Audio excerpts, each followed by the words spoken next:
Derek Dimes, defeatthebook.com. Let us help you beat the odds. If you're new here, welcome. You've been here before, welcome back. It's greatly appreciated. I thank you for being here. Make sure you click that subscribe button. Make sure you click that thumbs up. Every single time I drop some content on here, let me know that it's appreciated.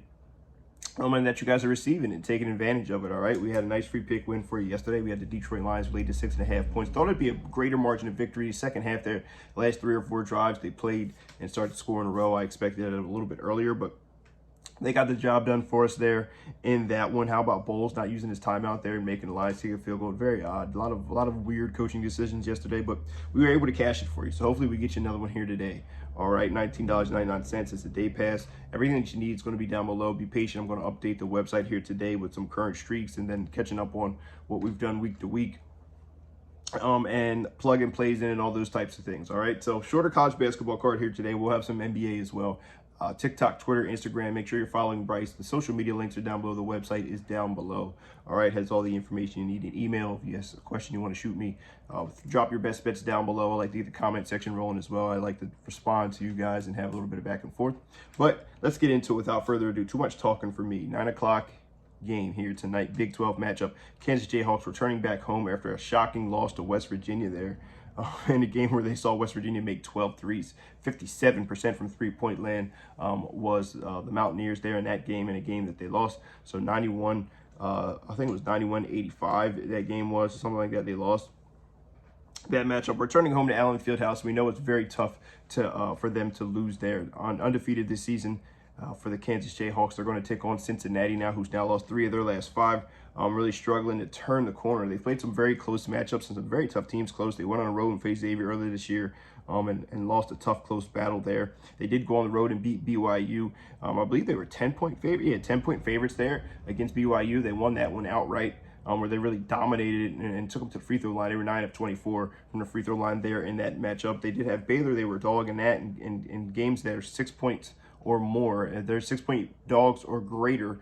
They've covered those numbers both times. So it's going to be interesting here in this matchup. They did go on the road against Baylor. They lost that one. They were 6.5-point dogs, but it was a 3-point game there to the very end. So interesting here to see what we have. Line opened up at 7, moving upwards to 9.5 now. A lot of people seeing Kansas rolling in this one. I really think it's a styles matchup, honestly. Obviously, undefeated at home are the Kansas Jayhawks, and they have the guard play to really speed things up and shoot threes. But they're typically not a team who launches a ton of threes. They don't get the bulk of their points from three-point land, more of the 2-point variety type of team.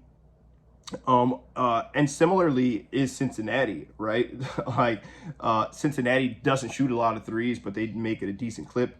Shooting it there, I think 34% or so, but they don't shoot a lot of threes. One thing I think that Cincinnati brings to the table that could possibly cause some troubles for Kansas is their length. They have 3 guys that are 6'10" and above, right? So you have different guys you can throw at Hunter Dickinson, and sometimes he does get ticky-tack fouls, and that can cause some trouble for them. Now, that could play into Kansas' hands, where you could possibly have them go a little bit smaller lineup. You move KJ Adams or KJ Allen to the no, I had it right the first time. KJ Adams. You move him to the 5 and you play a little faster, play with the younger guys, smaller guys, where I'm not sure that Cincinnati would be able to match up. They are very good defensively, but I'm not seeing a 10-point win for Kansas here. I think Kansas does get the job done. I think the number's getting a little bit too thick here. So I'm going to take Cincinnati plus the 9.5 is my official free pick of the day here. I think they get the job done. I think Cincinnati makes it ugly.